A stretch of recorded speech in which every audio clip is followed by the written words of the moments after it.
Bonjour et bienvenue sur Radio Cessert. Nous sommes le 6 septembre 2024 et je suis Marc-Frédéric Gomez, en direct de l'Île-de-France. C'est la fin de la semaine, mais nous sommes toujours ciblés par NoName 057 depuis maintenant 5 jours. Mais nous avons enfin un Premier ministre. Comme quoi on ne peut pas tout avoir, on ne peut pas être cybersécure et avoir un gouvernement. Donc c'est vendredi, c'est Troll Day. J'ai pas prévu d'être super sérieux sur cette revue, mais je vais faire en sorte que ça se passe plutôt bien. Donc commençons par le logiciel de VoIP Astérix, qui est vulnérable à un déni de service. On l'apprend via la CVE 2024-42-491. Elle permet à un attaquant distant de provoquer un déni de service en exploitant une faille spécifique dans le traitement des requêtes. Donc cette attaque peut être menée via des paquets spécialement conçus, provoquant une surcharge des ressources ou un crash du service.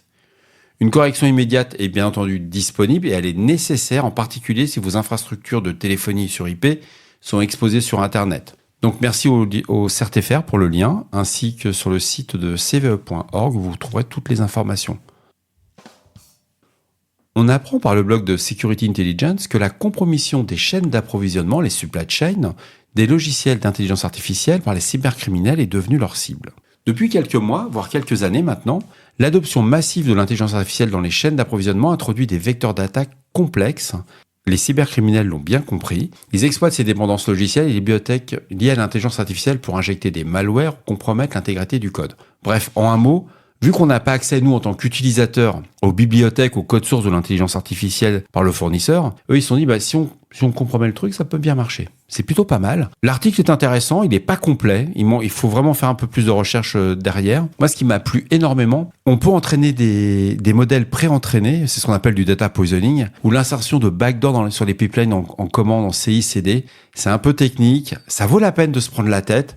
Si vous avez 1 heure et vous vous dites, allez, je veux comprendre le supply chain sur l'IA, c'est plutôt pas mal. Moi, j'ai bien aimé, j'ai adoré cette partie-là. Je ne sais pas si ça sera compréhensible pour les auditeurs, mais lisez l'article de Security Intelligence. Vous allez utiliser l'intelligence artificielle différemment. Surtout si en particulier, vous générez des documents type Word, Excel, des PowerPoint, etc.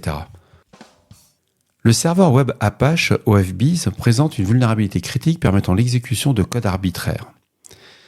Donc, il y a une vulnérabilité qui est sortie, qui est la CVE 2023-25-153 dans Apache OFBees. Elle est enfin corrigée, c'est ça qui est plutôt bien. On est bien sur une CVE de l'année dernière. Elle a quand même un score CVSS de 9.8, ce qui veut dire que c'est quand même critique. C'est 10 maximum. À 9.8, c'est que c'est chaud. Comme on dit, c'est chaud brûlant. C'est chaud patate. Non, ça je vais le virer, il faut que je le coupe au montage. Je ne peux pas parler comme ça dans un podcast. Elle permet une exécution de code à distance non authentifiée, une RCE, sur des serveurs aussi bien Windows que Linux. Donc cette faille résulte d'une gestion insuffisante des contrôles d'autorisation dans les requêtes HTTP, permettant à un attaquant d'exploiter des vues non protégées pour exécuter du code arbitraire. Bon, en un mot, il faut patcher, ça change pas. En particulier, il faut savoir que la version corrigée, elle commence à partir de la 18.12.10 pour éviter cette exploitation. Puis patcher Apache, c'est hyper facile, quoi. Il n'y a pas d'excuse. Pour nos auditeurs qui voyagent régulièrement en Chine, une vulnérabilité a été découverte dans la messagerie WeChat.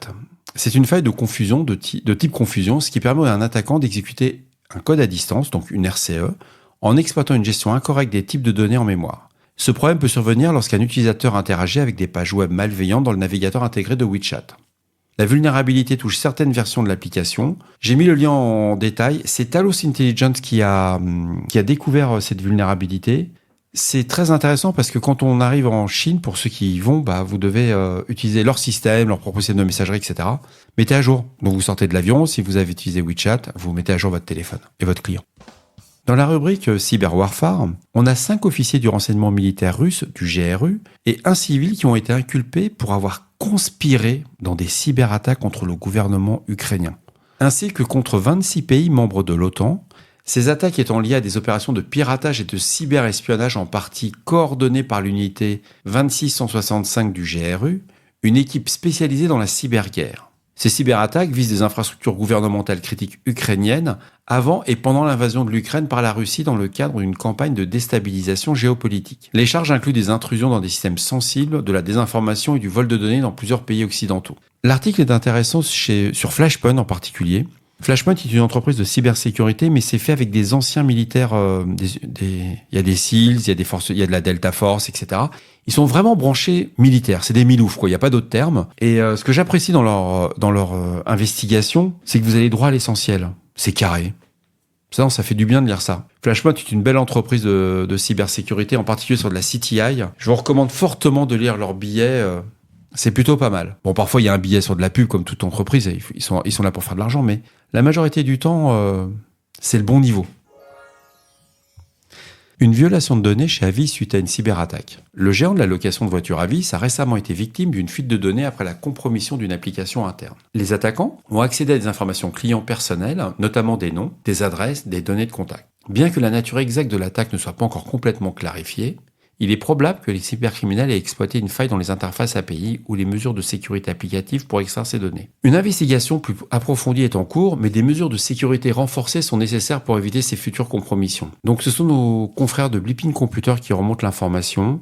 C'est un incident qui est en cours, c'est des choses qui arrivent. Aujourd'hui, un des avantages que nous avons avec les différents régulateurs, qu'ils soient aussi bien en France qu'aux États-Unis ou dans des parties asiatiques, c'est que ce type d'incident, avant, on n'avait pas accès, on n'était pas informé. Aujourd'hui, quand il y a une fuite de données, ils sont obligés de communiquer et c'est vraiment intéressant de voir le niveau de transparence. Voilà, nous arrivons à la fin de cet épisode qui était rapide, court, mais c'est vendredi quand même. Donc j'espère qu'il vous a plu, nous sommes le 6 septembre 2024. Je vous retrouve demain pour un nouvel épisode qui sera, j'espère, plus complet, plus long. J'aurai plus de temps. Donc pourquoi aujourd'hui j'ai fait l'épisode aussi rapide ? Je suis en train de me remettre du rhume, j'ai une angine et un rhume. Donc je me suis gavé au Fervex toute la journée, j'ai pris du miel, j'espère que la voix va bien donner. C'est terrible. J'ai acheté des actions chez Kleenex, quoi. Je pleure. Mais à demain, hein.